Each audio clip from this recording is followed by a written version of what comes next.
What's up, everybody, and welcome back to another installment of Hellbound Garage. If you can't tell, today we're doing something really special, something I personally been waiting on for several years at this point, since the last step that I took in this process.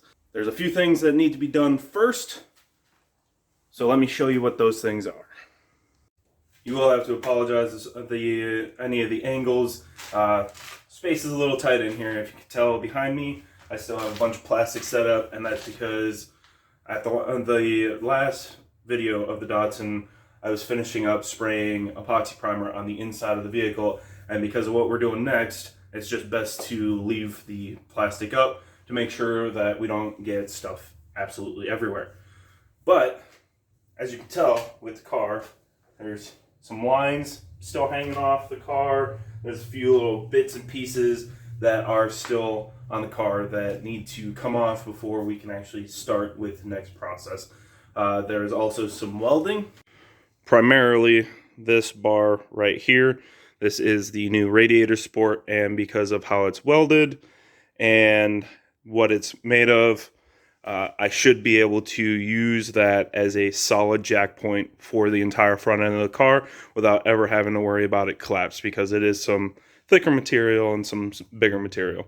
But up here, we have some welding that still needs to be done. You can see welding from the actual frame, but there is no welds on the lower side of this radiator support going to the frame, just on the top side. So we'll finish off welding here and down there. We also have to finish these strut brace, or these frame supports. We still have to weld them on 3 of the sides because I couldn't get to them while the car was upright. I have the same thing on the bottom side that we need to finish first. Along with those lines needing to come off, there are a couple of holes and a couple of screws or bolts that I need to put in place just to support this stuff so it doesn't bounce around while the car is driving. Make sure I don't have a line failure due to vibration. So let's get started on that. That way we can get to the real good stuff.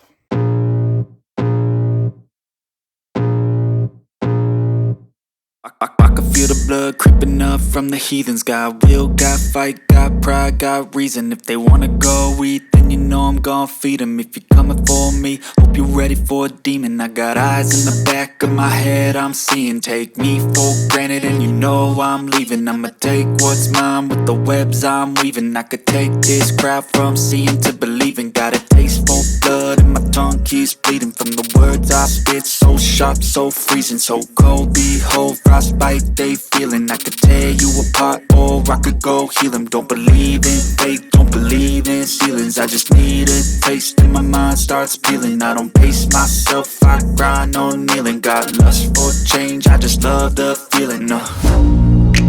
I ain't gonna give up. Got too little time, I'ma live up. Head down, push forward through the tough times, cause anything worth doing is a tough climb.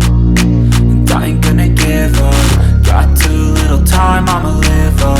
Head down, push forward through the tough times, cause anything worth doing is a tough climb. Cause I'ma live life for the fight, yeah, I'm here to get it. I got drive, got sight, always have a vision. I don't lie at night, I be in my feelings. I'ma be fine, need time, and I'll soon be winning. I live life for the fight, yeah, I'm here to get it. I got drive, got sight, always have a vision. I don't lie at night, I be in my feelings. I'ma be fine, need time, and I'll soon be winning. I can feel the blood creeping up from the heathens. Got will, got fight, got pride, got reason. If they wanna go eat, then you know I'm gon' feed them. If you're coming for me, hope you're ready for a demon. I can feel the blood creeping up from the heathens. Got will, got fight, got pride, got reason. Alright, now that we have the chassis completely stripped down and we've welded the sections of the car that needed to be welded, we're one step closer to the main purpose of today's video.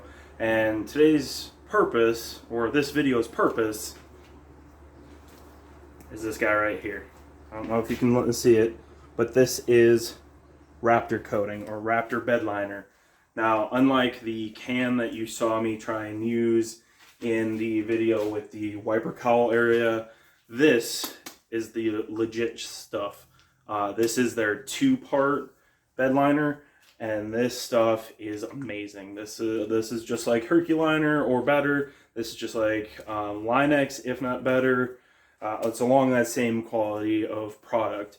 And one of the things that make this special is you can shoot it out of a gun. There's a kit that I bought that has a little air gun, so you mix the two parts into your container, screw it onto the gun, and then you can spray the entire area that you're going for. In this case, it's the entire under chassis of the car. But before I can get to that, there's a couple things still left to do. Unfortunately, it's so much prep work to get one main thing done. So the remaining prep that needs to be done is I did a bunch of metal work. These are new frame rails and stuff. I did this a couple years ago, and after I did it, I just automatically sanded down the epoxy primer in preparation for this, because I thought this was going to happen a lot sooner than it did. That being said, there's been years of dirt, debris, spider webs that have collected on this, so I need to go over it, clean everything. And then I've also seen, because sanding the epoxy primer then allows moisture to get into it, it kind of defeats the purpose of it a little bit, but I was jumping the gun. I have seen a few little rust spots, so I'm going to hit all that, get that all prepped.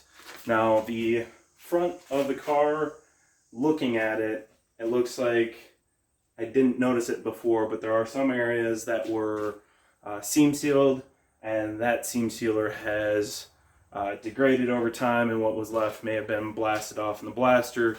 But I have missed a few spots of seam sealer that I now have to go back through and take care of that also. And then, because of how epoxy primer works and how Raptor liner works, I think I may shoot a light coat of epoxy primer on it, and then you have a 24-hour window before you have to sand it again. So I think within that 24-hour time frame, after the epoxy primer has cured, I'm gonna then spray this stuff, so it'll give it the full protection. We'll see. Maybe the spots on the car are limited enough that I'll just hit it with some self-etching before I hit it with this, because this will seal everything. So I'm not going to video any of the prep work, any of the cleaning, the sanding, or the taping off. All of that prep work is going to be done, and I feel like this is a finger snap kind of moment. So in 3, 2, 1. Doesn't look much different, does it? Update. So I have done all the prep work on it. It's all finished. I decided that I just was going to hit the bare spots with self-etcher because it really wasn't worth it. And had I epoxy primed it when I thought I was going to, I'd be sanding it again, because it may have been a finger snap moment, but it's been like 2 weeks. I started reading, I started doing some research, and I decided that I was going to throw in one extra step. So I had to order that product, and then I was reading some more and realized that I may have not had enough Raptor to coat the entire car because of the amount of area that a box of Raptor will cover. So I ended up ordering a second kit of Raptor, and it took a lot longer than what I thought it was going to take to get here. So yeah, it's been like 2 weeks since I last touched the car. Anyways, the new step that I'm going to add to this is this guy. What this is an adhesion promoter. I know it's backwards because of how I'm filming, but this is a safety measure, I would say, to make sure that the Raptor liner sticks and doesn't decide to peel off while I'm driving the car, because that's the absolute last thing I would want to do. Even though I know that bed liner will stick to a freshly painted surface, I don't want to take a chance, so we are going to hit it with this real quick. You're supposed to hit the area that you want with 2 light coats and then wait 20 minutes before spraying Raptor. So that is what we are actually going to do. I'm kind of hoping this one can with 2 light coats covers everything that I want to cover. Otherwise, we may just risk it for the biscuit because I have sanded the entire car. This is just an extra safety measure. But anyways, let's spray this on the car and then get to the Raptor.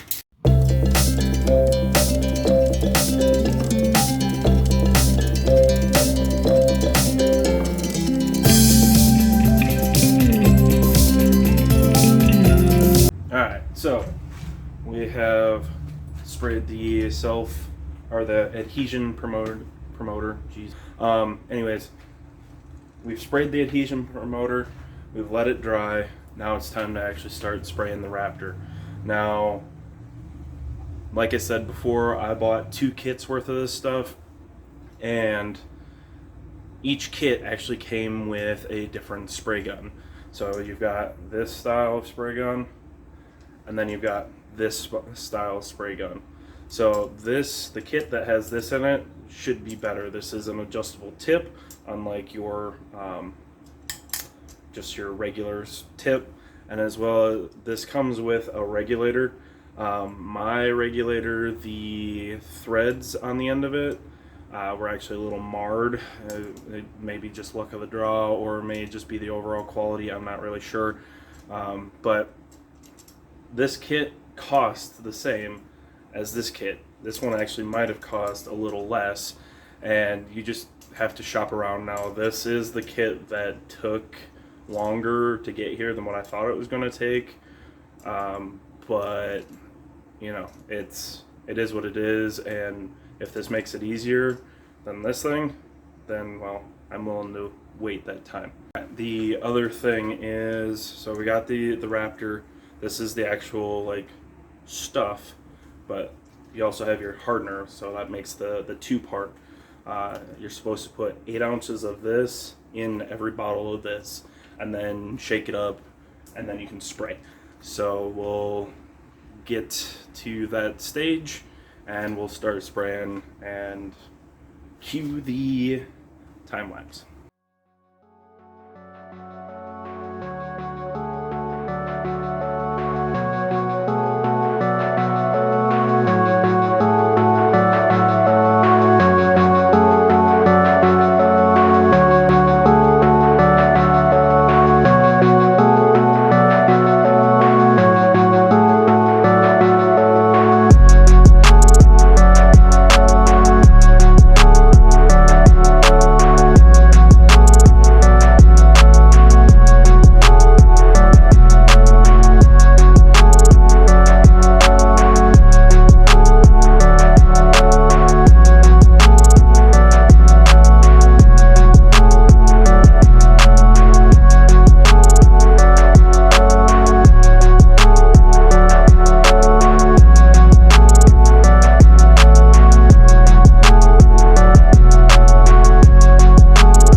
So we have our first coat done, and quite honestly, with as thick as this thing laid, I'm only gonna do 1 coat. I might do the like the detail coat, or the level coat, whatever they call it. It's literally a coat where you're like 2 feet away from it, and you spritz the entire area just to level out the texture. But let's take a closer look at it. Alright, so yes, if you notice, this car isn't perfect. Like I said, I have all the factory, for the most part, the car is still factory sheet metal. So, but, yeah. Cut down in here, got the frame rails, overlapped where my paint was. I purposely taped over so I could overlap where the paint was and the bed liner, just to make it a little harder for moisture to get in there. But overall, it's not bad.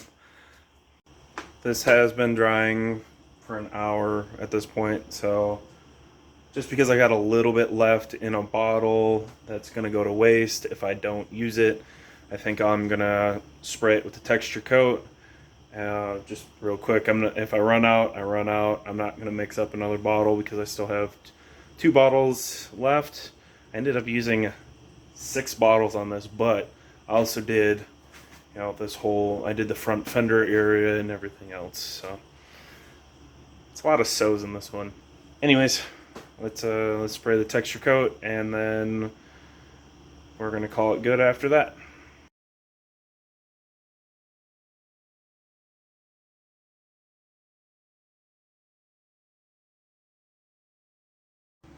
So I had some issues with the texture coat. Apparently, when I cleaned out the bed liner gun so that way it didn't get clogged while I was waiting the hour, apparently I messed with the pressure and didn't realize it on the regulator. So I had some weirdness going on. So I didn't really include the time lapse on that, or I only included a small fraction of it. But overall,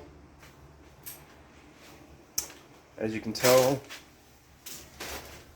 it's not too shabby. Let me turn on this light.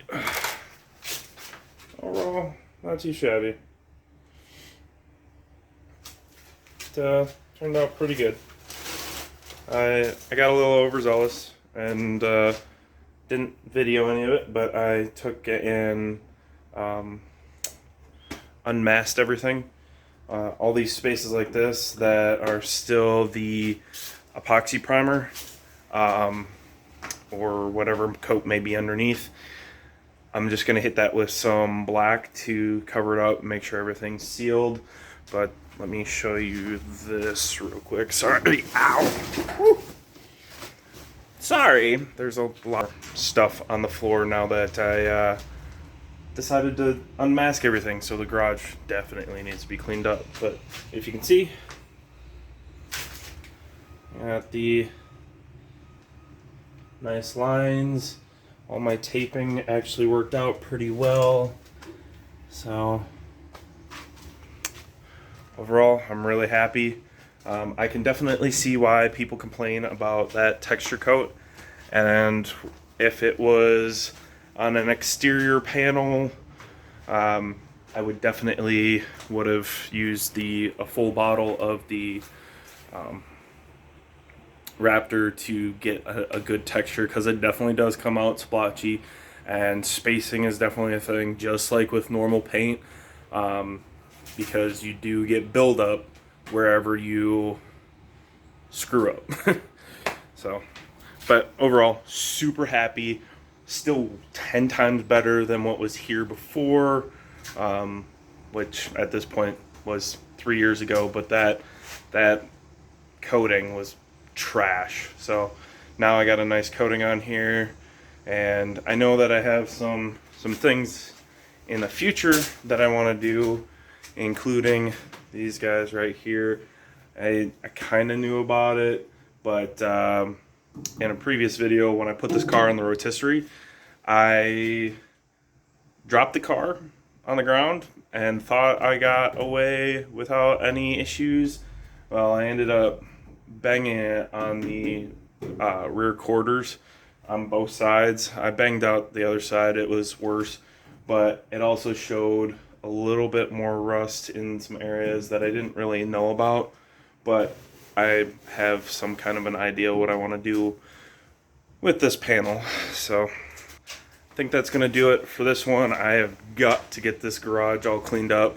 Between the flatbed and this bed liner coating, my garage is trashed. So time for some good cleanup, and in the meantime, thank you for watching, thank you for your support, and yeah, we're gonna let this sit for a week, and I will see you in the next one.